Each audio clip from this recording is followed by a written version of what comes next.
Buenas noches, distinguida concurrencia. La Academia Nacional de Medicina les da su más cordial bienvenida a esta sesión extraordinaria de incorporación como académica de número de la académica asociada doctora Patricia Julia Campos Olazábal. Nos acompañan en la mesa de honor en esta sesión semipresencial el académico de número doctor Gustavo González Rengifo, vicepresidente, el doctor Óscar Pamo Reina, secretario permanente, quien les habla, académico de número, Juan Angulo Solimano, secretario bienal, el señor decano de nuestro Colegio Médico del Perú, doctor Raúl Urquizo, el monseñor Robert Prevost, obispo de Chiclayo y gran canciller de la Universidad Católica Santo Toribio de Mogrovejo. Saludamos también la presencia en la sala de distinguidas autoridades académicas e institucionales, académicos eméritos, honorarios de número, asociados y correspondientes. Señores invitados, amigos todos, procederemos a pasar lista simbólica de asistentes. Daniel Alcides Carrión. Presente. Hay quórum, señor presidente. Lo invito a abrir la sesión. Se abre la sesión. A continuación, el académico honorario doctor Alberto Perales Cabrera hará la presentación de la hoja de vida de la académica asociada, ahora académica de número en esta sesión, doctora Patricia Julia Campos Olazábal. Adelante, doctor Perales.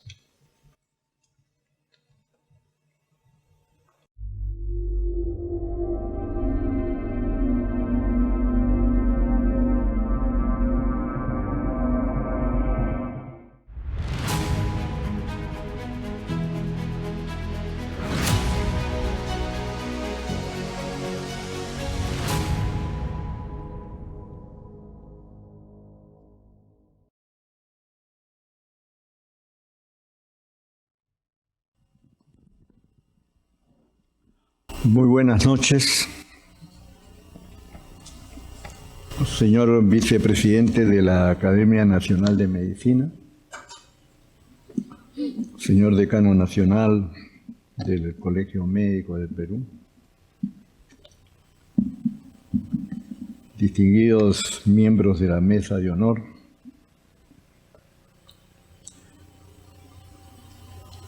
monseñor Robert Prevost y autoridades eclesiásticas, distinguidos académicos y académicas,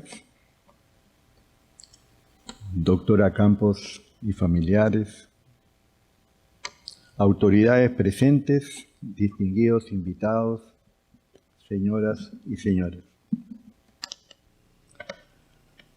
Constituye un alto honor ser elegido para presentar como académica de número de la Academia Nacional de Medicina a la doctora Patricia Julia Campos Olazábal, quien por méritos de excelencia personal y profesional, demostrados durante su periodo de académica asociada, merece con plena justicia este reconocimiento. Como profesional, la doctora Campos detenta los siguientes títulos: médico cirujano, expedido por la Universidad Nacional Mayor de San Marcos en el año 1978. Especialista en neurología pediátrica, otorgado por el Hospital das Clínicas de la Universidad de Sao Paulo, Brasil, en 1982. Título revalidado por la Universidad Peruana Cayetano Heredia en 1999. Doctora en Medicina por la Universidad Nacional Mayor de San Marcos en 1989 y magíster en bioética y biojurídica por la Universidad Católica Santo Toribio de Mogrovejo en el 2003. Su carrera docente ha tenido un desarrollo brillante y acelerado, particularmente en la Universidad Católica Santo Toribio de Mogrovejo, en la cual ingresara como docente ordinaria principal en el año 2009. Poco después fue asignada al cargo de decana de la Facultad de Medicina, ejerciendo tales funciones hasta el 2014, para posteriormente, en virtud de su destacado desempeño y adecuada orientación de los programas docentes, fue promovida al cargo de rectora de dicha universidad con el amplio apoyo de autoridades, docentes y discentes. Aparte de lo expuesto, y en virtud de sus altas cualidades personales y profesionales, la doctora Campos ha cumplido importantes cargos en el área de salud, tales como presidente de la Comisión Nacional de Certificación de Erradicación de la Poliomielitis, vicepresidente titular de la subregión andina de la Organización de Universidades Católicas de América Latina y el Caribe, y otras responsabilidades que sería extenso describir. Solo agregaré que en su amplia cultura, además de su lengua materna, maneja otros 3 idiomas: portugués, inglés y francés en diferentes niveles. Su producción científica es destacada, encontrándose catalogada a nivel de Scopus con variados artículos científicos publicados en revistas nacionales y extranjeras. Aparte de estos logros, y en virtud de la autoridad científica y educativa que posee, ha sido solicitada en 4 oportunidades a ofrecer sendos informes y presentaciones en el Congreso de la República sobre temas de su competencia. En el campo de la investigación científica, el área de su especial interés, como es de esperar, ha sido la neurológica. Sus indagaciones se han concentrado en relación a la epilepsia, tanto a nivel experimental como farmacoterapéutica. En cuanto a distinciones y premios, destacan la Orden del Martillo, otorgado por el Hospital das Clínicas de la Universidad de Sao Paulo, Brasil, en 1983, y el reconocimiento como primera vicepresidente de la subregión andina de la Organización de Universidades Católicas de América Latina y del Caribe, en septiembre de 2021, otorgado por el Congreso de la República a propuesta de la Comisión de Educación, Juventud y Deporte. Estas pinceladas sobre el currículum vitae de la doctora Campos permiten postular una pregunta clave a la comprensión de su persona. ¿Cómo explicar que ciertos seres humanos logren orientar exitosamente su proyecto de vida y desarrollar su nivel profesional al máximo rendimiento? ¿Depende ello tan solo de un alto nivel de inteligencia o intervienen otros factores en tal resultado? No creo, señor vicepresidente, faltemos el respeto a la doctora Campos si intentamos extraer de su ejemplo de vida el sustento orientador de tal éxito, el cual, felizmente para nosotros, viene a sumarse al de otras brillantes académicas que galardonan nuestra gloriosa institución. Permítanme, por eso, referirme al tema de la personalidad. Los clásicos de la psiquiatría distinguían en la organización básica de la personalidad 3 dimensiones fundamentales. La primera, la constitución, es decir, el biotipo individual de origen biológico y sometido a las leyes de la herencia, que desde su arquitectura genética hasta la totalidad de sus rasgos físicos distingue a cada sujeto de todos los demás. Segundo, el temperamento, propio de la reactividad general del sujeto, tanto ante sus propias sensaciones y vivencias, cuanto a las provocadas por el mundo externo. Tercero, el carácter, sustentado también por Aristóteles, las cualidades psíquicas que nos distinguen y definen como individuos únicos, tanto por nuestra conducta personal, incluyendo nuestros valores morales, nuestra concepción del mundo y cómo podemos y debemos actuar en él. Y desde otro ángulo de análisis, la teoría conductual del hombre postula que cada uno de nosotros es el producto de los buenos hábitos adquiridos en su desarrollo vital. Ahora bien, la psiquiatría siempre ha clasificado la personalidad en dos grupos generales, las normales y las anormales. Y si quisiéramos distinguir aquello que caracteriza a la personalidad normal, optaríamos por destacar su capacidad de convivencia armónica, tanto con su mundo interno como con el externo que lo rodea. Las personalidades normales se caracterizan así por mostrar una natural tendencia a generar bienestar, desarrollo y riqueza espiritual, social y económica. Por el contrario, la característica distintiva de las personalidades anormales es generar malestar, tanto para ellos mismos cuanto para los demás, generando experiencias negativas y limitando el desarrollo humano del grupo. Uno de los placeres favoritos de la familia Campos Olazábal era la lectura en grupo. Se inculcó el hábito de su práctica a todos los hijos a través de frecuentes veladas familiares. Solían hacerlo en familia, en intimidad, considerando además que la televisión era un enemigo porque los distraía. Bastante tarde entró el primero de estos equipos en la vida familiar. Fue al terminar los estudios escolares y básicamente por la enfermedad del padre para ayudarlo a disminuir el sufrimiento que le causaba una enfermedad crónica. Aunque ciertamente valora lo señalado, la doctora Campos considera que el éxito alcanzado por ella y todos sus hermanos se debió a otro hábito de mayor influencia, la férrea disciplina materna que formó el carácter de todos ellos.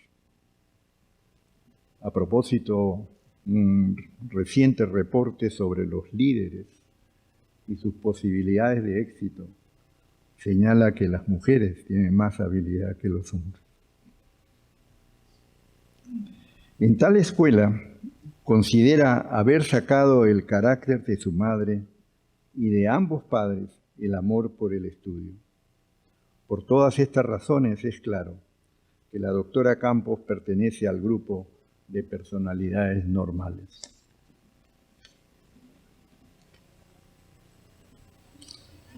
Pero si bien es cierto que las bases de la personalidad se forman en la infancia, también lo es que en el curso de nuestras vidas suelen aparecer otros personajes que modelarán o reforzarán nuestros rasgos personales por su influencia afectiva. Demos ahora un salto en la historia de la doctora Campos y trasladémonos de su etapa infanto-juvenil a su adultez temprana. Al final de su carrera médica y luego de trabajar temporalmente en el país, se le presenta la oportunidad de especializarse en Brasil.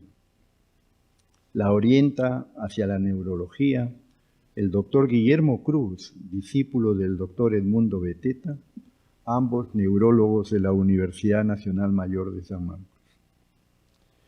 Siguiendo sus consejos, viaja a su nuevo destino, a realizar su entrenamiento en neurología pediátrica bajo la dirección del renombrado doctor Antonio Espina Franza, jefe de la clínica neurológica del Hospital das Clínicas de Sao Paulo.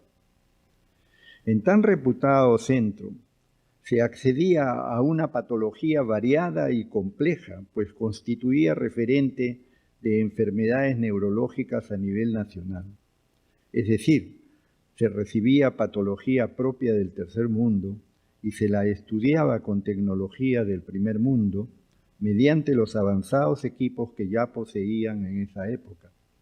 Laboratorio de genética, equipos de resonancia, potenciales evocados y muchos otros. Bajo esas condiciones, la residencia era profesionalmente muy exigente. La responsabilidad y seriedad del trabajo clínico era ejemplar. El nivel de organización muy alto. Los residentes recibían diariamente clases, talleres y demostraciones clínicas. El preceptor o jefe de residentes era el encargado de asumir la responsabilidad de coordinar las actividades de neuropediatría, neurocirugía y neurología.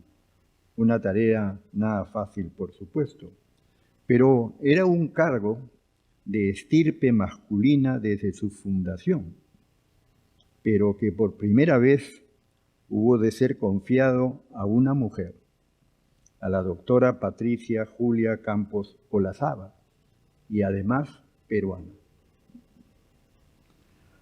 Al completar su residencia con todos los honores, le ofrecen un puesto de trabajo en el servicio de neurología, que además de abrirle un futuro de brillante desarrollo docente en hospital tan reputado, le proponía un campo enorme para investigación de nivel mundial. No fue fácil tomar la decisión, pero la doctora Campos, luego de agradecerles, les comunica su decisión de volver al Perú.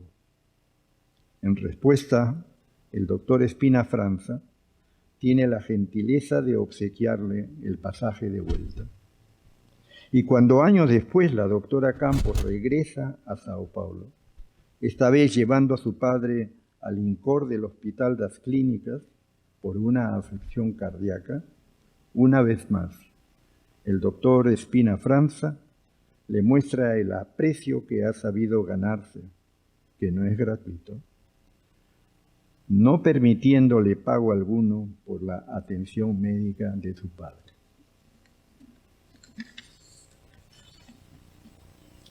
De vuelta al país, es acogida por la Universidad Peruana Cayetano Heredia, donde no solo mostrará su calidad profesional en su centro de trabajo específico, sino que además, en forma ad honorem, su vocación médica la lleva a participar en diversas instituciones de caridad, entre ellas el Puericultorio Pérez Araníbar, el Hogar Clínica San Juan de Dios, y en varias parroquias y actualmente incluso en Chiclayo.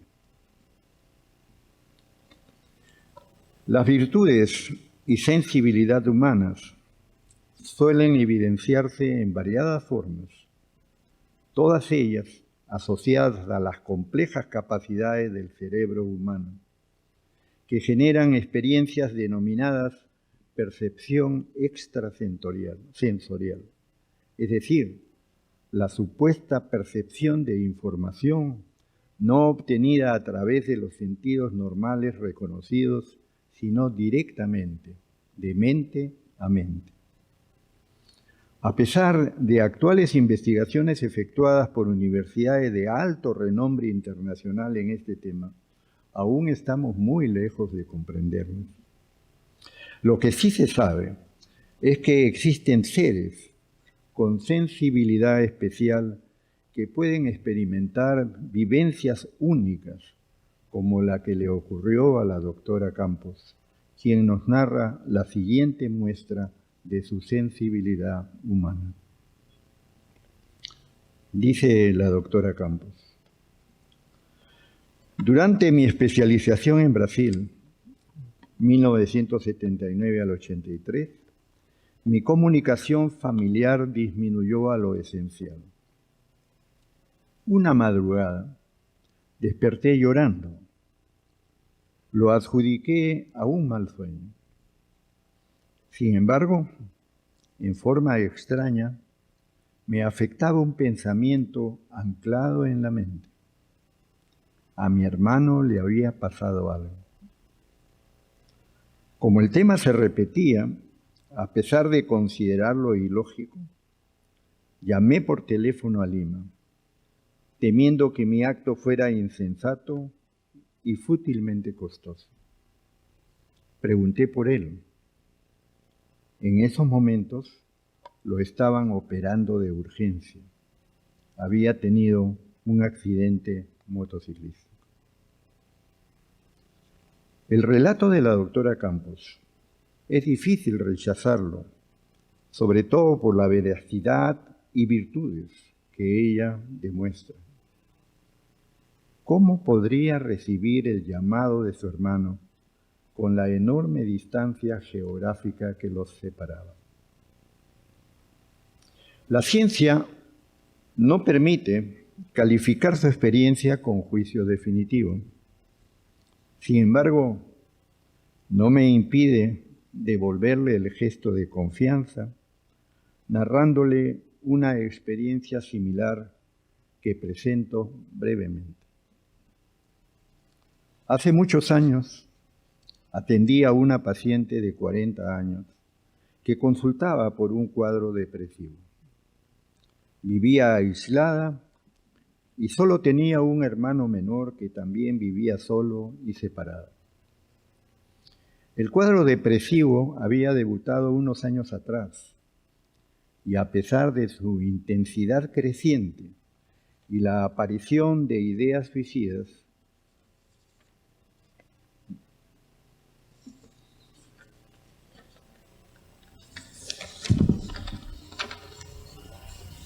no había solicitado tratamiento especializado por su escasa fe en los psiquiatras. Unos días antes había decidido eliminarse. Dejó una carta de despedida para su único familiar y se dirigió al balcón del 10º piso de su edificio donde vivía para cumplir su plan. Justo en esos momentos, escuchó que su hermano la llamaba mientras tocaba repetidamente el timbre de la puerta principal, a la cual golpeaba fuertemente. Al abrir la puerta, sorprendida, le preguntó: ¿qué haces aquí a esta hora? Debías estar trabajando, agregó. Él, más confundido que ella, le contestó secamente: no sé, explicándole a continuación lo poco que él mismo sabía. Le dijo el hermano: unas horas antes, yendo a trabajar como de costumbre, empecé a experimentar una rara inquietud y ansiedad. Pensaba en ti, hermano, como si me llamaras repetidamente. Intenté desechar la idea, pero no pude. Luego se burló de sí mismo por su ilógico deseo de bajarse para ir a verla. Perdería un día de trabajo sin razón alguna. Finalmente cedió. Bajó del vehículo, tomó otro en dirección opuesta y ahí estaba, donde su hermano.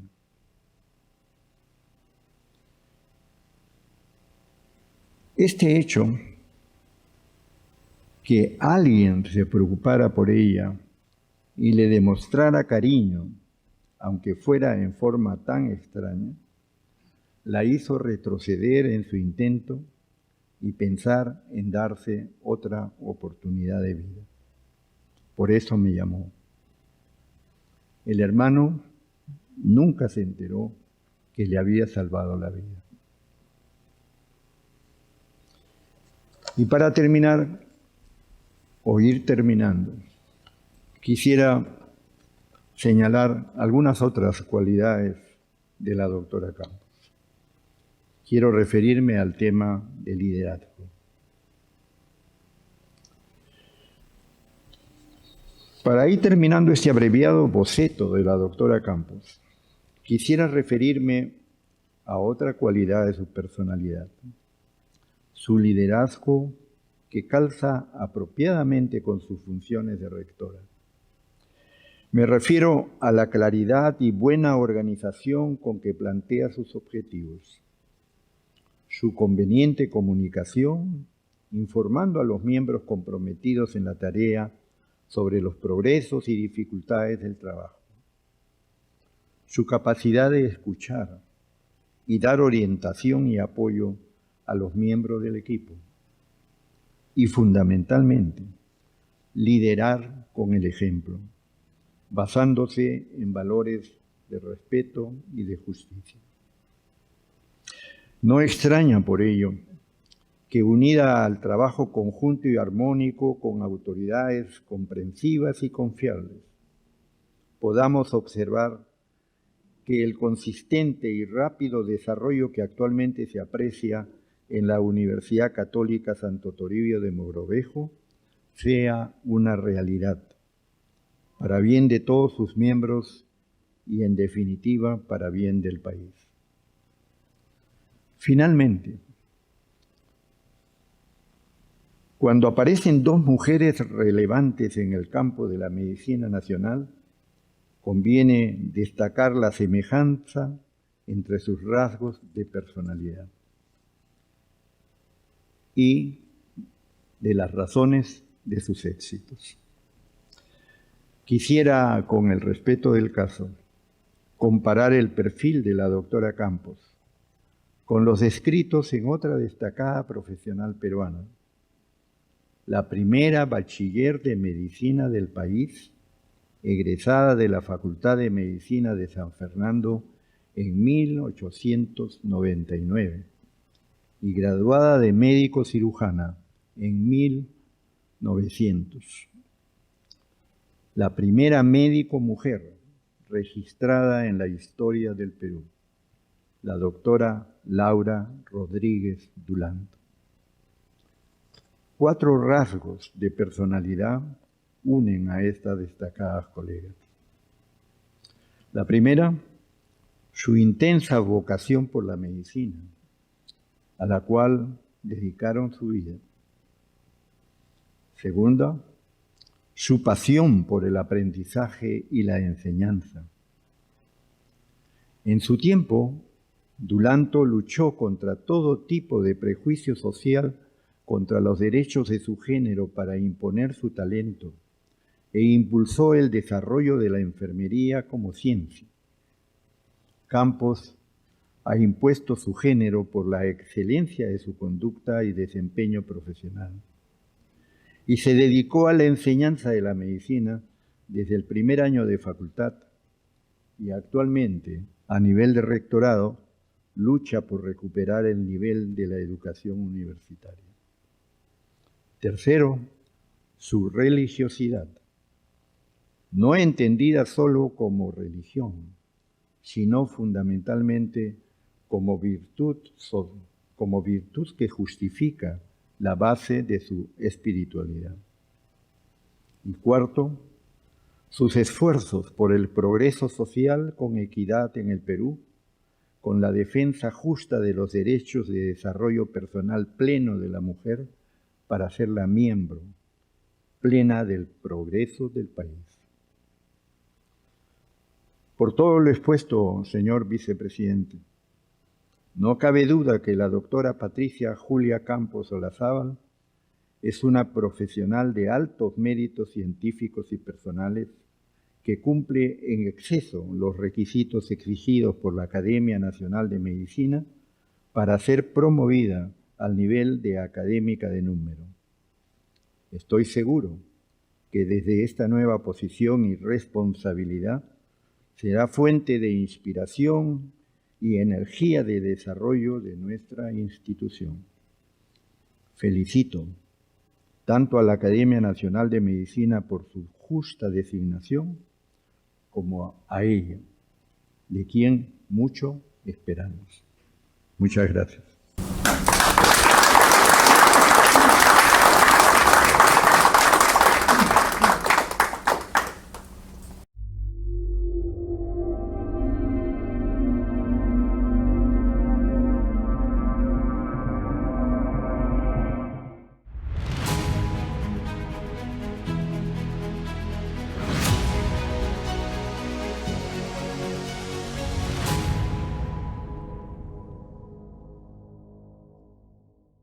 Continuando con la sesión, el secretario permanente académico de número, doctor Óscar Pamo Reina, dará lectura a la resolución de incorporación. Buenas noches. Señor vicepresidente de la Academia Nacional de Medicina, doctor Gustavo González. Señor decano del Colegio Médico del Perú, doctor Raúl Urquizo Arestegui. Señor secretario bienal, Juan Angulo. Quiero saludar la presencia en el auditorio del decano del Consejo Regional 3, el doctor Eldauro Aguirre Sosa, y del monseñor Robert Prevost. Distinguidas autoridades, académicos, señoras y señores. Voy a dar lectura a la resolución número 012 de la Academia Nacional de Medicina, año 2022. Considerando que la académica asociada, señora doctora Patricia Julia Campos Olazábal, reúne los requisitos estatutarios y reglamentarios para ser reconocida en la categoría de académica de número de la Academia Nacional de Medicina, con el informe favorable del Comité de Calificaciones y Premios y la aprobación de la sesión de gobierno del 1 de febrero del 2022, se resuelve conferir a la académica asociada señora doctora Patricia Julia Campos Olazábal la categoría de académica de número que se le reconocerá a partir de la fecha. Comuníquese y archívese. Lima, 24 de octubre de 2022. Firman académico de número, doctor Agustín Isa Stoll, presidente, y académico de número, doctor Óscar Pamo Reina, como secretario permanente. Gracias, doctor Pamo.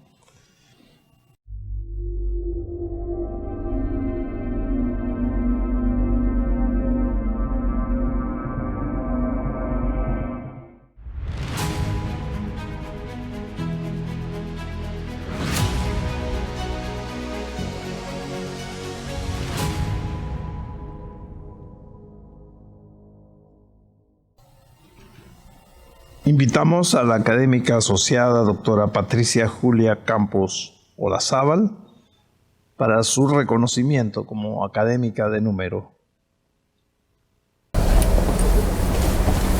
Señora doctora Patricia Julia Campos Olazábal, es un gran honor como vicepresidente de la Academia Nacional de Medicina hacer entrega del diploma que lo reconoce en su promoción como académico de número de nuestra academia.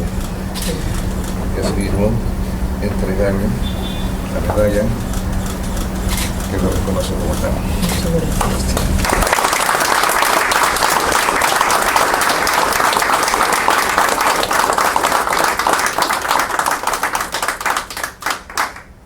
Permite una foto más corta.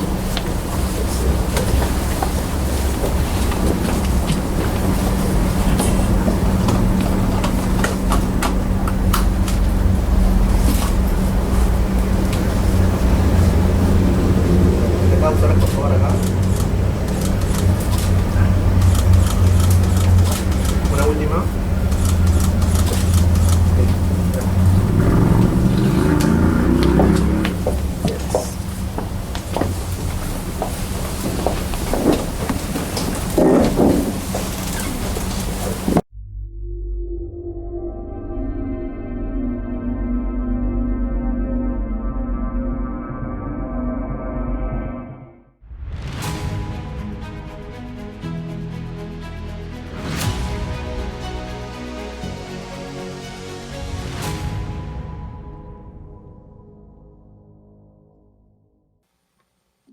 A continuación, la académica de número, doctora Patricia Julia Campos Olazábal, procederá con el elogio del académico de número, doctor Ernesto Bancalari Rodríguez.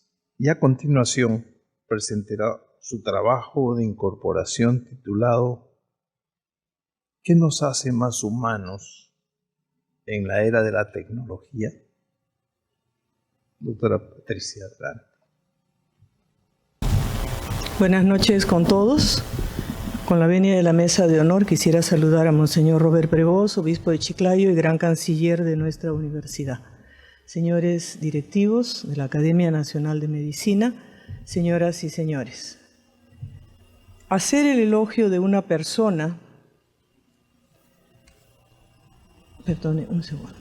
tan cercano a uno, es a menudo bastante más difícil de lo que parece, porque la persona tiene muchos aspectos, su vida académica, su vida personal, y porque muchas veces, sobre todo, en el inicio las percepciones son diferentes y uno piensa que esa relación no va a salir bien, y como en este caso me equivoqué.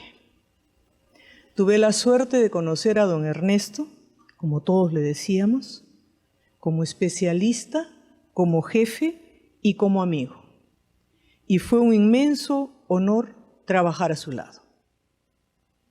Voy a compartir con ustedes algunos datos de su biografía que posiblemente ya las conocen, pero que me parecen relevantes. Don Ernesto Bancalari Rodríguez nació en Lima el 23 de diciembre del año 18. Cursó sus estudios superiores en la Universidad Nacional Mayor de San Marcos, egresando en el año 44 con la tesis titulada Amiotrofia peroneal de Charcot-Maritus, contribución al estudio de las enfermedades neurodegenerativas. En el año 72 optaría el grado de doctor en medicina en la Universidad Peruana Cayetano Heredia. Su formación en neurología la hizo al lado del doctor Jorge Boto Bernales en el entonces Hospital Obrero, hoy Hospital Guillermo Almenara. Viajó al Instituto Neurológico de Nueva York, que pertenecía a la Universidad de Columbia, donde realizó estudios avanzados de neurología con el profesor vienés Hans Hoff, distinguido y reconocido neuropsiquiatra. También en Nueva York hizo estudios de electroencefalografía y electromiografía con el profesor Hoefer. Fue distinguido en el Instituto of Living de Hartford como investigador en electroencefalograma. De vuelta al Perú, comenzó su labor académica desde estudiante dictando neuroanatomía en la cátedra de anatomía humana que llevaba el doctor Ricardo Palma. Como muchos de los neurólogos, como muchos hemos hecho, siempre empezar por neuroanatomía. Se incorporó ya especialista a la cátedra de neuropatología dirigida por el profesor Óscar Treyes en el Hospital Santo Toribio de Mogrovejo hasta el año 1961. Como neurólogo se incorporó primero al Hospital de la Sanidad de la Policía y posteriormente al Hospital Almenara, donde llegó a ser jefe de servicio desde el año 60 al 71. En el ejercicio profesional privado, fue neurólogo titular de la Clínica Angloamericana hasta el año 96. Presidente de la Comisión Organizadora de la Universidad de Ciencias Aplicadas, UPC, fue fundador de la Universidad Peruana Cayetano Heredia y jefe del Departamento de Neurología desde el 73 al 89, y creador de la Residencia de Neurología en 1984, un año después de mi llegada, y realmente nos dio el respaldo que tanto el doctor Cabrera, el jefe en ese momento, como yo, necesitábamos para emprender esa inmensa tarea. Fue distinguido como profesor emérito de la Cayetano en el año 90. Perteneció a muchas sociedades e instituciones dentro y fuera del país y tuvo también una nutrida producción de artículos científicos. Conocí a don Ernesto el año 83, recién llegada de Brasil, donde estuve casi 5 años haciendo la residencia en neuropediatría.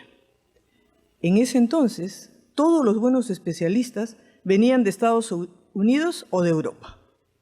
No había residencia en neuropediatría en el Perú y el doctor Armando Filomeno, el que todos conocemos, entrenado en Estados Unidos, era el neuropediatra del Hospital Cayetano Heredia. Por intermedio del doctor Federico Valencia, también conocido por ustedes, que en ese momento era director del Hospital Cayetano Heredia, fui presentada en absencia a don Ernesto y su respuesta inmediata fue: ¿quién es ella? Yo no la conozco. ¿De dónde vino? Del Brasil, yo no la quiero aquí. Así empezó nuestra relación. Don Ernesto Bancalari Benavides está sonriendo porque él conoce de cerca la anécdota. Así empezó nuestra relación, que se convirtió en una verdadera amistad hasta que dejó la jefatura.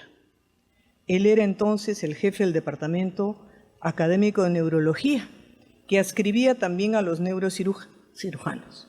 Años después, el departamento se fusionó con lo que hoy es el Departamento de Medicina de la Universidad Cayetano Heredia. Era la época en que no habían celulares, entonces todo era teléfono fijo. Yo me reportaba con él temprano antes de salir de casa para planificar el trabajo del día, ya que me había convertido en la secretaria académica del departamento, con el beneplácito de algunos y con no mucha alegría para otros. Recién llegada y con varios docentes bastante mayores que yo y con muchísima más experiencia, mi situación en el departamento al inicio fue un poco complicada, por llamarla de alguna manera. Corrían los años 80 y no es que hubiéramos muchas médicos mujeres y especialistas. Era muy gracioso porque yo llamaba por teléfono y mi madre, que en paz descanse, me escuchaba hablar por teléfono con don Ernesto. Y me decía qué buena vejez tiene don Ernesto, porque tú le dices de todo. Yo le decía, sí, pero tú no escuchas lo que él me está diciendo del otro lado de la línea. Era una persona muy sociable, una persona muy política, y entonces si yo decía que no a algo, él decía que sí. Entonces me decía, yo tengo que decir que no, tú estás aquí para decir, yo tengo que decir que sí, tú estás aquí para decir que no. Entonces imagínense ustedes a esa recién llegada, tratando de decirle, por ejemplo, al doctor Silvio Escalante, que no podía postergar su clase o que no podía hacer cualquier otra cosa, cuando ya don Ernesto le había dicho que sí. Obviamente para no discutir con él. Me enseñó a lidiar con el mundo neurológico de ese entonces, que era sui generis, por la cantidad de neurólogos famosos formados en el exterior que habían y con idiosincrasias muy diversas. Me enseñó cómo ser diplomática cuando habían situaciones difíciles y que con cortesía muchas veces uno podía ser tanto o más eficaz que enfrentándose a las personas.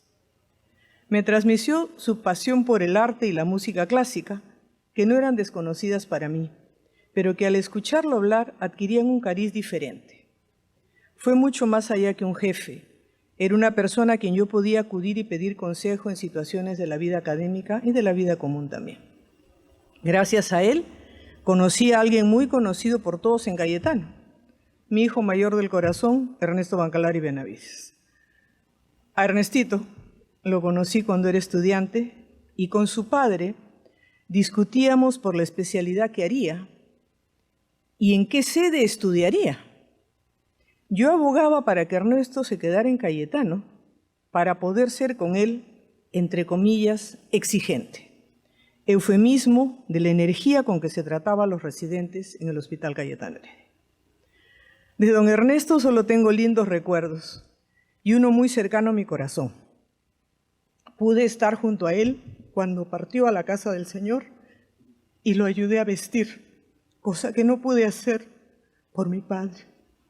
Y por ese motivo siempre estaré agradecida a Dios, a la vida y a la familia Bancalari.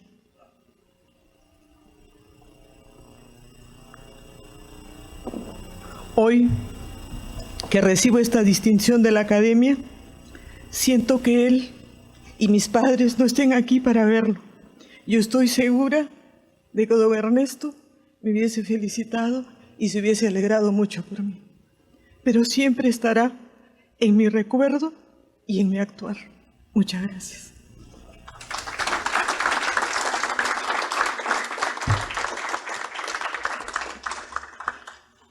Antes de empezar mi charla, Quería aprovechar para agradecer a la Academia, en la persona de sus directivos, por esta distinción no merecida. A don Alberto Perales, por la semblanza en la cual no me reconocí. A Monseñor Roberto, por estarme acompañando. A mi familia biológica, a mi familia extendida y a los hijos de mi corazón que hoy día me acompañan. Le decía bromeando a Monseñor hace poco: ya no sé a qué género pertenezco porque tengo tantos hijos que ya parezco conejo.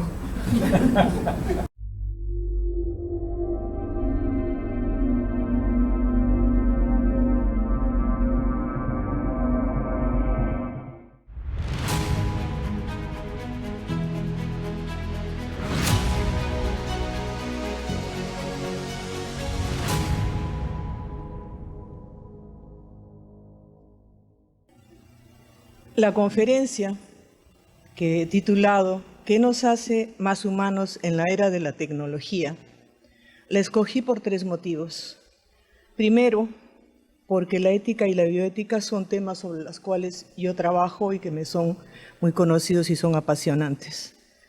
Segundo, porque a pesar de que no me gusta mucho la tecnología, tengo que reconocer que la tecnología hace mucho bien y puede hacer mucho mal, pero que ya estamos inmersos en la tecnología y tenemos que aprender a trabajar con ella. Y tercero, porque crecí, como decía don Alberto, en un lugar donde se leía mucho. En aquella época mi padre era muy lector de la famosa science fiction, entonces autores como Isaac Asimov, Robert Heinlein, fueron para mí el pan nuestro de cada día. Entonces yo leía muchísimo y ahí leía en las novelas como, por ejemplo, podían haber robots que hacían cosas en las casas, pero podían haber robots que mataban a la gente. Entonces, eso de ahí se me quedó siempre porque siempre fui muy lectora, como decía don Alberto, ¿no? Entonces, por eso pensé que todo lo que estamos viviendo ahora sobre tecnología y sobre lo que se viene del poshumanismo y lo que tenemos ya aquí, el transhumanismo, podría ser algo interesante para conversar. Me gustaría empezar con la frase «jugar a ser Dios», frase a la que siempre vuelvo luego de haber conocido la obra de Edmund Pellegrino. Edmund Pellegrino, quien en los años 60, y a propósito de sus médicos, y él lo enfatizaba así, sus médicos en Norteamérica, decían que habían perdido esa parte de humanidad que todo sujeto moral debe tener. En esa época ya empezaba la tecnología a adueñarse de nuestras vidas. Y él reclamaba el hecho de que para ser un buen profesional, un buen médico debía ser primero un hombre virtuoso. Gracias a él surgió, o mejor dicho, se aplicó la ética de las virtudes en la cotidianidad del médico. Han pasado más de 40 años y en ese tiempo el mundo cambió y hoy nos enfrentamos a una salud tecnologizada, entre comillas, por decirlo de alguna manera, con el peligro de creer que somos dioses y como tales, la inmortalidad está en nuestras manos. En la misma época que Pellegrino abogaba por las virtudes, pensadores y filósofos como Jacques Derrida iniciaron un movimiento hacia lo que hoy conocemos como poshumanismo y transhumanismo. Pero le debemos a Huxley, a finales de los años 50, una primera aproximación a este, digamos, movimiento. El término fue acuñado por Julian Huxley en el libro New Bottles for New Winds, para expresar la creencia de que el ser humano puede autotrascenderse. En palabras de Huxley, la raza humana puede, si quiere, trascenderse a sí misma, no en forma esporádica, sino en su totalidad como humanidad. Tenemos necesidad de un nombre para esta nueva toma de conciencia. El término transhumanismo puede andar bien. El hombre que permanece humano, pero que se trasciende a sí mismo, realizando las nuevas potencialidades de la naturaleza humana para su naturaleza humana. Para María Soledad Paladino, el transhumanismo es un movimiento intelectual y cultural que defiende la necesidad de mejorar la condición humana mediante la razón aplicada y las tecnologías convergentes para eliminar el envejecimiento y mejorar las capacidades intelectuales, físicas y psicológicas. Para sus representantes, todos los hombres deberían tener la oportunidad de crecer más allá de los límites humanos actuales, puesto que tales límites adquieren el carácter de obstáculos para la consecución de la felicidad. Se da así el fenómeno de un querer liberar a las funciones nerviosas superiores del cuerpo y robar de esa manera la omnipotencia de Dios, trasladando ese adjetivo a lo técnico, a las mejoras tecnológicas que podemos insertar en nuestra naturaleza corporal.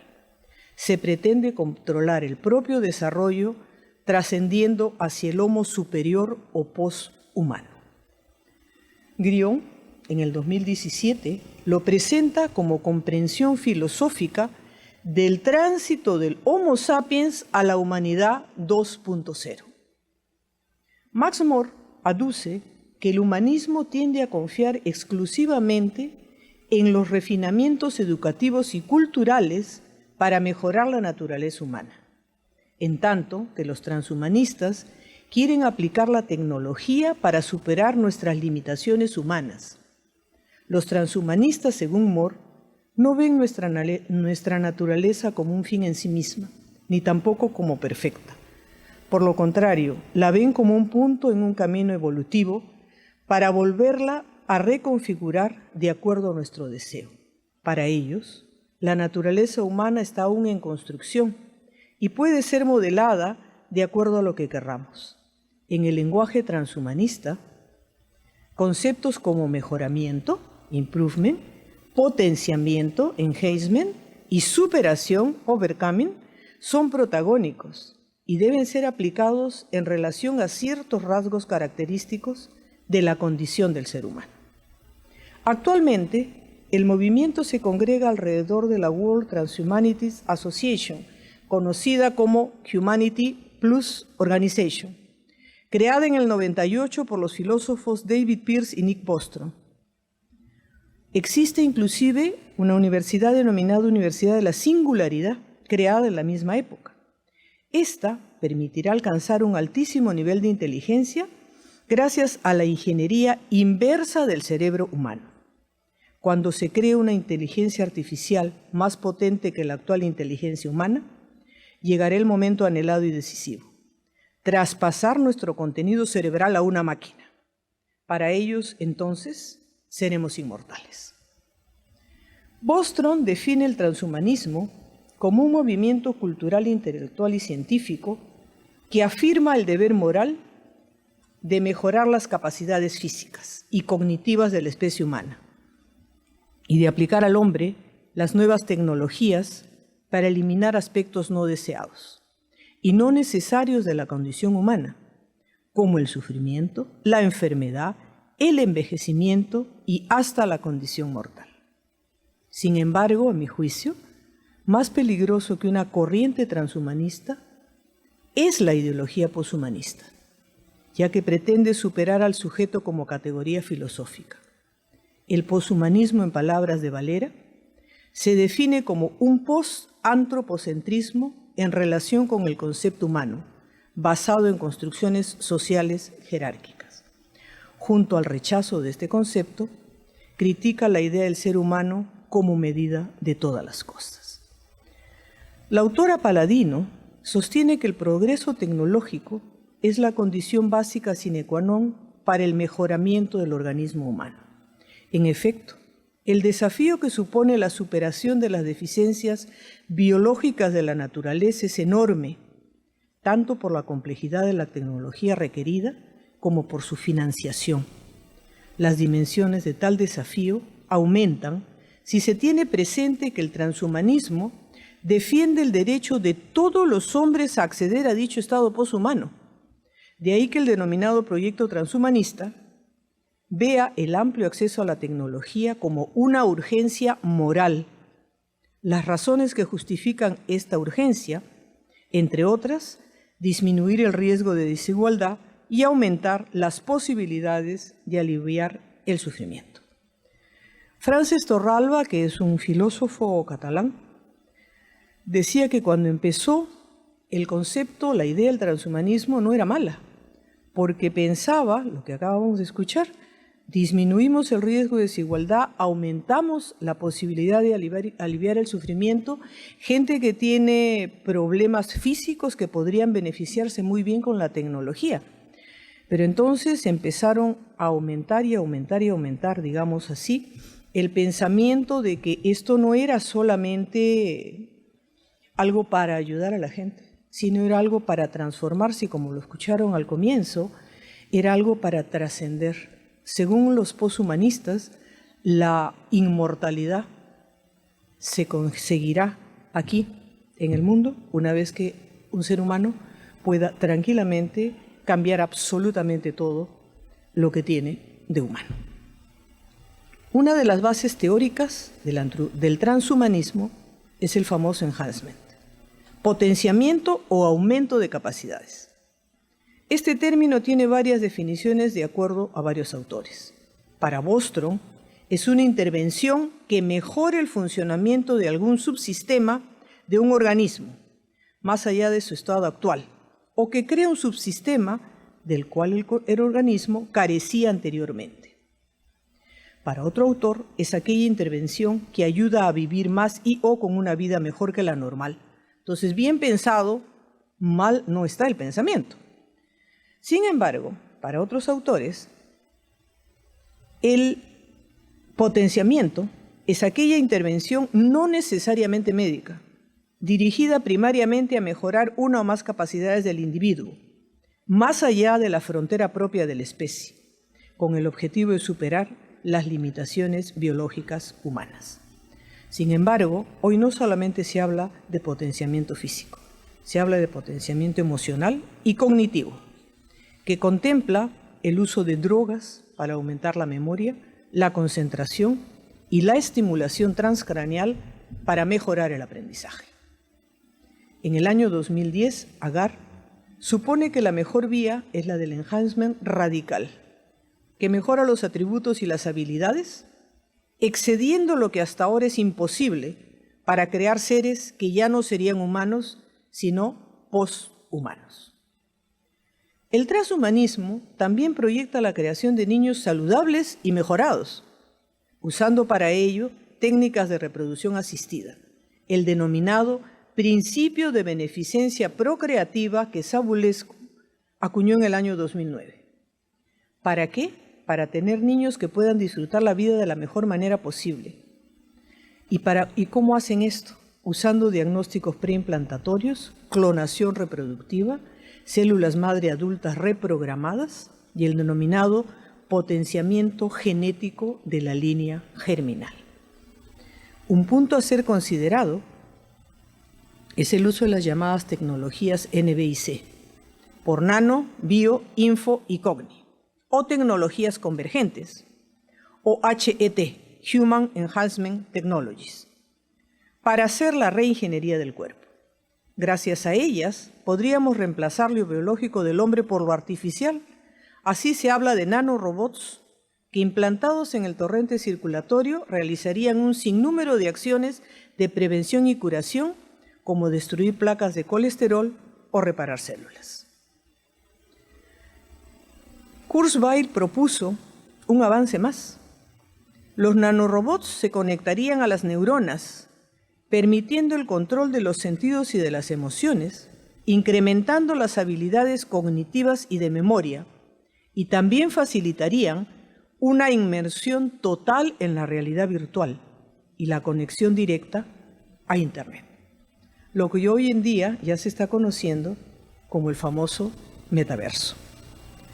La llamada liberación cognitiva es uno de sus caballitos de batalla, y en ese sentido, la inteligencia artificial consiste en hacer el hombre superinteligente, usando neuroprótesis. Así, los implantes electrónicos con conexión a la World Wide Web y el mind uploading sería la transferencia mental a un soporte no orgánico que aseguraría la supervivencia. El avance de la informática le permitió a Aubrey de Grey desarrollar una aproximación informática al envejecimiento y creó una fundación para la investigación de la senescencia negligible ingenierizada. Sostiene que con investigación en aplicación de células madre y alargamiento de los telómeros podríamos tener una esperanza de vida cercana a los 1000 años. ¿Cuáles son las críticas a este pensamiento? Para Pastor y Cuadrado y Postigo, autores españoles, bioeticistas todos, no solo falta una antropología de base, y al hombre se le considera por el hacer y no por el ser, sino que los transhumanistas tienen otro concepto de lo que es naturaleza humana. El transhumanismo se sostiene en una base dualista. Somos corporalidad por un lado y por otro lado mente y razón. De este modo, puedo llegar a ser inmortal en mi corporalidad porque no tengo cómo trascender de otra manera. Punto importante es el que desarrolla Pastor, pues concluye que aún hundiendo sus bases en la modernidad, los objetivos y bases teóricas del transhumanismo están enraizados en el pensamiento postmoderno, al cual considera antihumanista, porque el transhumanismo no solo niega al hombre, sino que lo olvida en aras de construir en el futuro algo diferente a él. Ya Carmen Postigo inicia haciéndose varias preguntas, entre ellas, ¿qué entendemos cuando hablamos de mejoramiento? ¿Dónde está la frontera entre la terapia y la mejora? ¿Existen límites éticos para las situaciones de mejora? ¿Qué hacer cuando un individuo es normal, entre comillas, y el otro mejorado? ¿Quién tiene más derecho a la vida? Uno no ha sido mejorado. Si para los transhumanistas se es persona porque se razona, ¿un niño con retardo mental no es persona? Si se sigue por esta ruta, llegamos a lo que ya se había comentado en párrafos anteriores. Eugenesia a punto de partida de beneficencia procreativa. Y para Carmen Postigo, esto representa a su modo de ver lo más grave de esta filosofía. La misma autora considera que se produce una desteologización de la naturaleza o la negación de que existen inclinaciones naturales, lo que lleva a no entender qué le pasa al hombre y qué es lo más deseable para él. En sus propias palabras, le corresponde al hombre elegir en cada momento de su historia qué es lo bueno y deseable para su ser hombre y para el resto de la humanidad y las futuras generaciones. Como decía, ante el desconocimiento de lo que es el hombre, solo queda la modelación de un hombre a imagen y voluntad humana. Al respecto, Paladino afirma, considerar los contenidos de las acciones humanas como un conjunto de bienes premorales, esto es, como simples datos naturales sin sentido humano, plantea la cuestión de cómo adquieren carácter moral bienes como la salud, la reproducción o la vida, es decir, de dónde deriva la exigencia ética de respetarlos o promoverlos, puesto que dicha obligación no se desprende en absoluto de tales bienes. En el artículo Dos formas de entender la vulnerabilidad, transhumanismo de Bostrom y antropología centrada en la persona, dos autoras españolas, Susana Miró y Carmen de la Calle, explican cómo tanto el transhumanismo como la antropología coinciden en la existencia del deseo de plenitud que tiene el hombre, pero difieren en el hecho de que para el transhumanismo la persona se reduce a su dimensión biológica. Solo desde una antropología centrada en la persona, los conceptos de vulnerabilidad y naturaleza humana adquieren un verdadero significado. En palabras de las autoras, las limitaciones son interpretadas como oportunidades para abrirse a los demás y de una realidad que nos trasciende. La interdependencia y la contingencia son parte de la esencia del ser humano como ser social, ser necesitado por los otros, ser abierto a la realidad, a pesar de que incluso pueda ser herido en ese encuentro que necesita y busca. Es la posibilidad de amar y ser amado en la finitud lo que nos descubre la belleza de la vulnerabilidad. Francis Fukuyama se refiere al transhumanismo como una de las ideas más peligrosas del mundo y repara en la situación de inequidad que el famoso potenciamiento crearía, ya que no sería para todos. De esta manera, minaría la democracia, al percibirse una diferencia entre transhumanos y seres normales, entre comillas, sustrato que sería un cultivo para la violencia y la opresión. El uso de prótesis, inclusive cerebrales, no nos va a hacer más humanos. No se crece en humanidad creciendo artificialmente. Se crece en humanidad en el ejercicio de las virtudes. Como dice Frances Torralba, aspirar a superar nuestros límites es trascender, y no lo podemos hacer solos. Somos una obra en construcción, y ser mejor persona es diferente de ser mejor biológicamente. Parafraseando a Frances Torralba, me atrevo a disertar sobre los 4 puntos que tienen que ver con la realidad tecnológica que nos rodea y plantea la pregunta de si todo lo que es posible es ético. El primer punto es el de la equidad o la justicia. La mayor parte de las mejoras tecnológicas tienen un costo enorme, de modo que podemos intuir que solo una pequeña parte de la humanidad tendría acceso a ella, de manera que solamente una élite llegaría a ser perfecta biológicamente. Uno se pregunta entonces, ¿no es mejor destinar ese dinero a resolver tantas carencias enormes de tantos seres humanos en el mundo, como el hambre en el África, por ejemplo, o las brechas tecnológicas para la educación de países en desarrollo? No olvidemos, sin embargo, que en este mundo actual sí necesitamos de este tipo de mejoras, pero para personas, por ejemplo, que perdieron partes de sus cuerpos, como los soldados que se encontraron con minas antipersonales o personas que nacieron con malformaciones congénitas, no para insertarnos dispositivos en el afán de ser perfectos. El segundo punto es, ¿cuáles son los límites de los límites? Así, el autor se pregunta, ¿a partir de cuándo es el punto de no retorno? ¿Y a partir de qué modificación se vulnera la esencia humana? Si uno se hace cirugía plástica para no tener arrugas o para tener una nariz más bonita, no vulnera lo que en esencia uno es, un ser humano. Un ser humano con una nariz diferente, pero un ser humano. Pero el transhumanismo se parte de la idea de que todo es modificable. La imagen que entregan es la de ser dúctil que puede modificarse a voluntad. Por lo tanto, se parte de lo que Bauman decía, se parte de una condición líquida o volátil, totalmente modificable. Aquí entra en vigor una discusión interesante. ¿Es posible trasplantar el cerebro? Puede que un día llegue a ser posible, pero eso sería como trasplantar la identidad de una persona a otra. Afortunadamente representa una cirugía muy laboriosa y con tiempos límite, pero nunca se sabe lo que nos depara el futuro. El tercer alcance tiene que ver con la tensión existente entre el pensamiento transhumanista y el pensamiento ecológico, o entre los bioconservadores y los tecnoprogresistas. Los bioconservadores abogan por conservar una naturaleza sin cambios, para ser legada de esa forma a las generaciones futuras. Un punto muy interesante, aun para quien no fuera religioso o no tuviera una religión que profesa, tiene que ver con lo que Torralba llama el humanismo cristiano, en el cual se acepta la dimensión espiritual del hombre.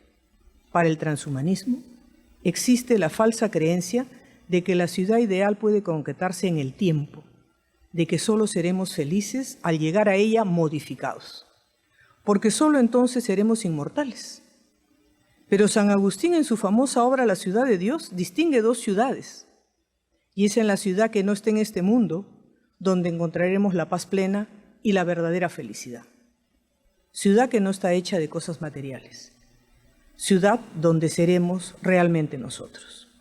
No es a través de la tecnología que seremos mejores, sino a través del conocimiento de los dones recibidos, a través del ejercicio de las virtudes y a través de la trascendencia esperada.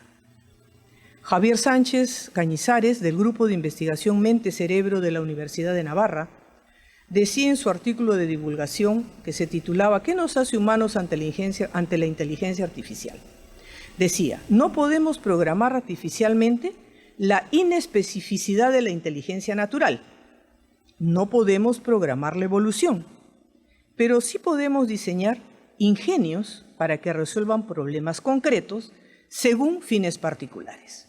Sin embargo, sumar dichos ingenios al misterio de la complejidad biológica o al misterio de la evolución en general queda fuera de nuestro alcance intelectual. La buena noticia es que no resulta un fracaso de la especie humana que la inteligencia artificial solo se acabe dando en forma particularizada, sino un recordatorio de nuestros límites creaturales y de la necesidad de agradecer todo lo que nos ha sido dado. Para terminar, y regresando a Pellegrino, me gustaría recordar sus palabras al ser interrogado sobre la medicina de mejora. Decía, pero el simple hecho de que seamos capaces de hacer algo no significa necesariamente que debamos hacerlo. Y de hecho, esa fue la pregunta fundamental que provocó el nacimiento de la ética de la biotecnología. ¿Debemos hacer todo lo que esté al alcance de la tecnología?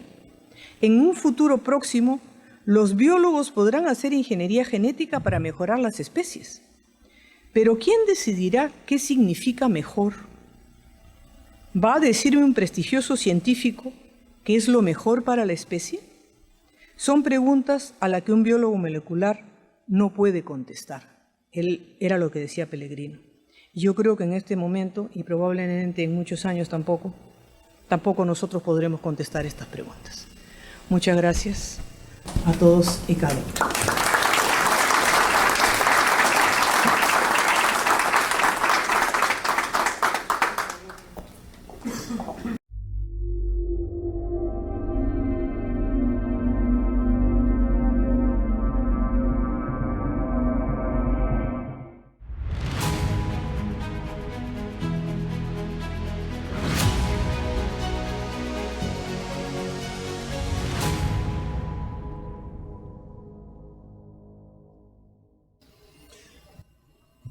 Tendremos ahora las palabras del académico de número, vicepresidente de la Academia, doctor Gustavo González Rengifo.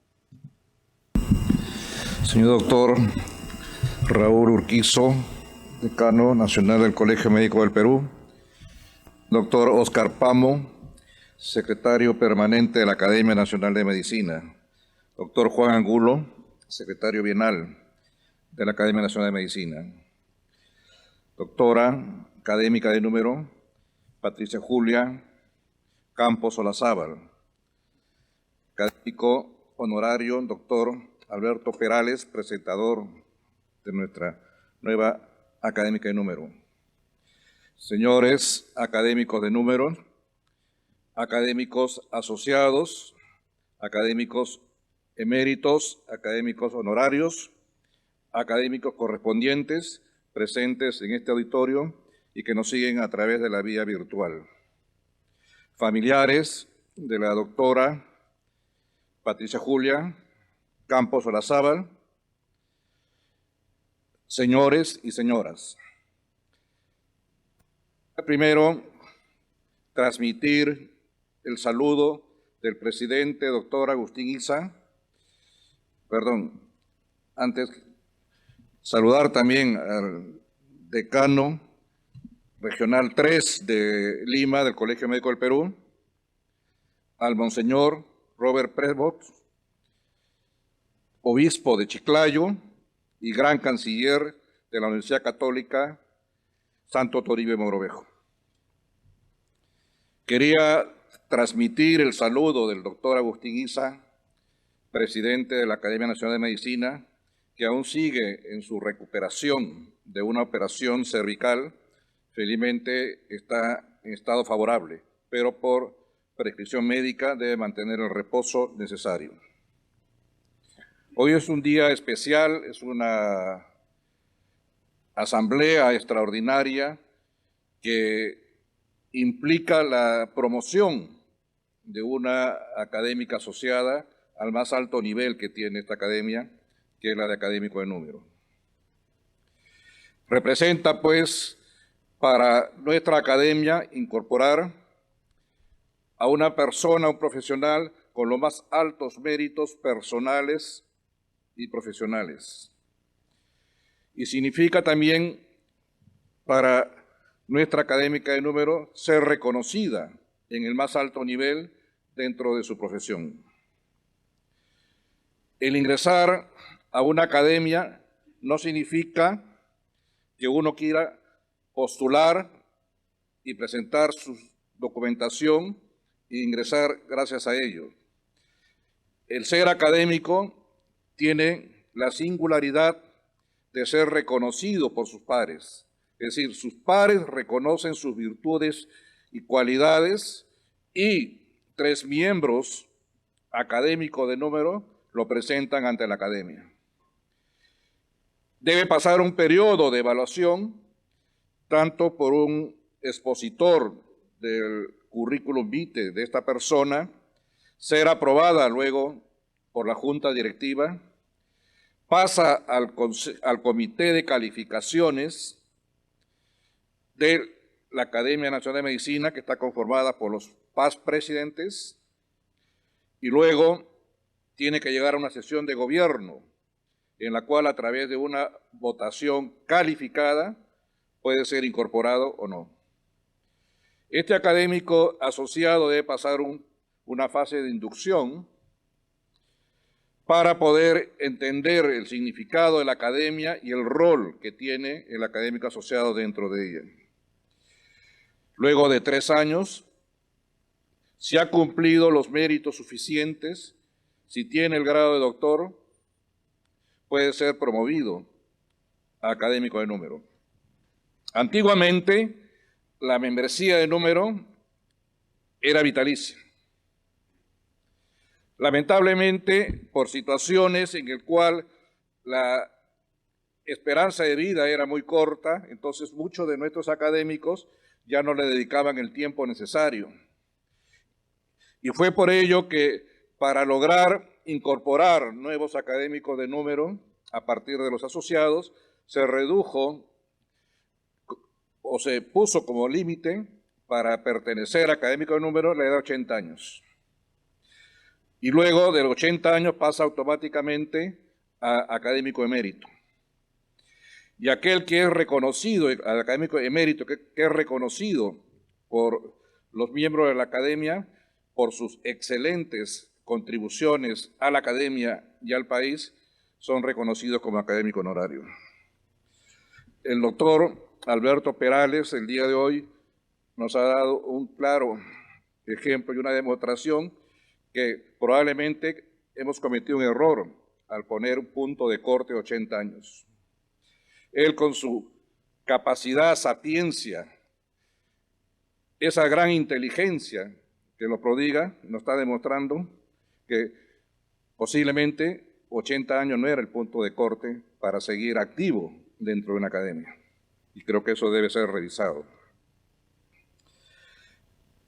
El ingresar a ser un académico de número representa un estatus superior para un académico asociado. Los protocolos tradicionales nos dicen que debemos hacer un reconocimiento a un académico de número que ha trascendido el tiempo. Lo ha hecho hoy la doctora Patricia Julia Campos Olazábal al reconocer y elogiar a su maestro y guía, mentor, Ernesto Bancalari Rodríguez, especialista en neurología y que ella muy claramente lo ha manifestado. Y luego nos habla de lo significado de la humanización en tiempos de la tecnología. Y esto me hace recordar mucho también nuevamente esta labor del doctor Perales sobre la humanización de la medicina. Qué importante es lograr que nuestra medicina sea cada vez más humana. De él también recuerdo mucho una frase muy importante del significado de la Academia Nacional de Medicina, que dice, es la reserva moral del país. Y por lo tanto, creemos pues que en los aspectos que ahora involucran a nuestra académica de número, nos llama algo muy importante dentro de cómo su trayectoria ha ido evolucionando y nos habla ahora de bioética. Hace algunos años hicimos una reunión sobre los aspectos éticos de la integridad científica, las publicaciones, el plagio, la imitación, las publicaciones múltiples, y sin embargo se van generando cada vez nuevas estrategias. Hoy día hay una nueva estrategia, que es la multifiliación, y usted va a encontrar por ahí, el otro día leía de un autor colombiano y reconocido, que es profesor también de una universidad peruana, de un instituto peruano, de un artículo que es hecho en Kuwait. O sea, no tiene nada que ver una con otra. Y buscando ese mismo autor encuentra múltiples artículos con esa multifiliación. Es algo que los editores aún no han tomado nota, pero que está ocurriendo, y mucho en nuestro país. Entonces creemos pues que la contribución que nos puede dar la doctora Patricia Julia Campos Olazábal en el campo bioético va a ser fundamental. Y ello nos va a permitir pues seguir desarrollando nuestras actividades en beneficio de la sociedad. En este periodo el doctor Isa ha desarrollado grupos de trabajos importantes, que se han emitido documentos, por ejemplo, en salud mental, en atención primaria de la salud, diabetes mellitus y en cáncer, que han sido remitidos al Ministerio de Salud. Cuánto ellos tomen nota de este trabajo tan esforzado de los académicos no lo sabemos, pero creo que la academia debe seguir contribuyendo en dar asesoría y consultoría científica y ética a las entidades del gobierno del Estado, cuales nosotros debemos. Felicito a la doctora Campos por esta promoción y esperamos pues tenerla activamente trabajando en conjunto en beneficio no solo de la academia, sino de nuestro país. Muchas gracias y muchas gracias a todos ustedes por su atención.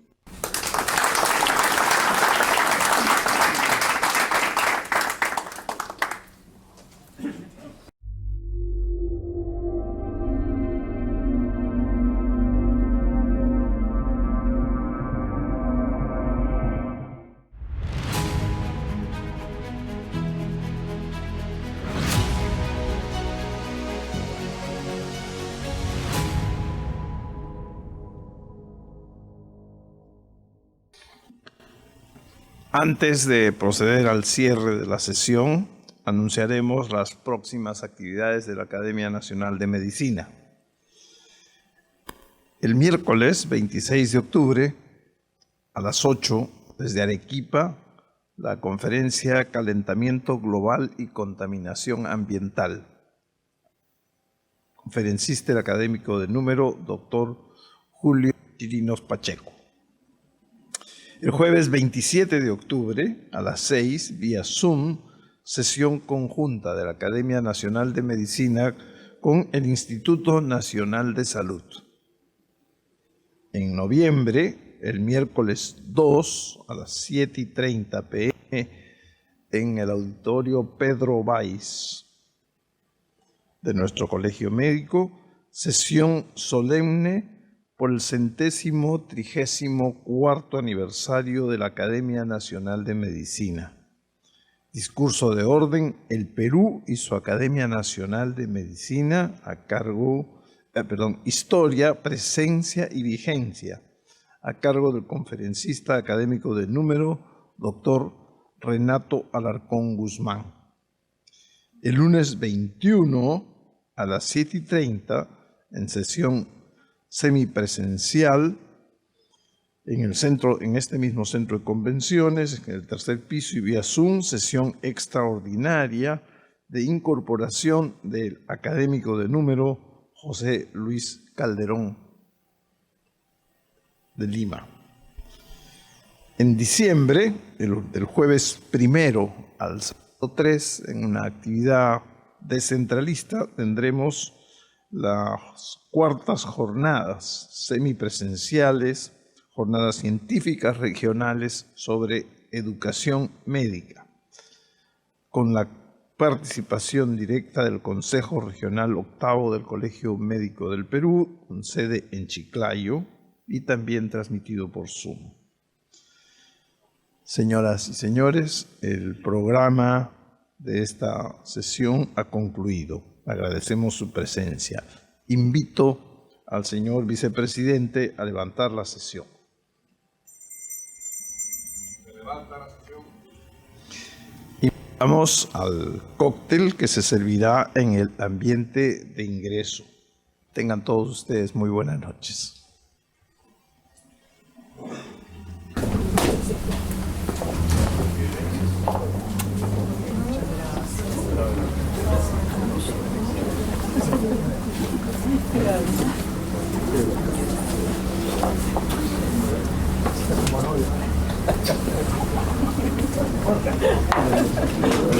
Sí, ya te apareció tu matrimonio, ¿eh?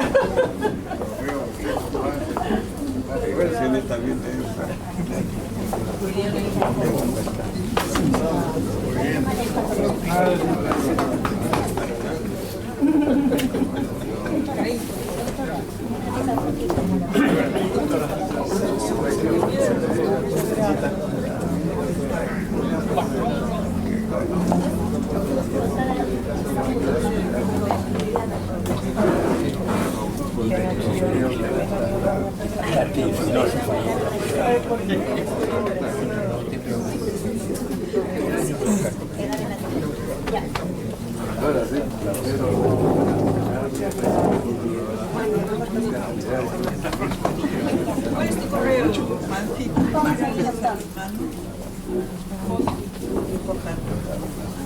Doctor, por este lado, por favor, por favor.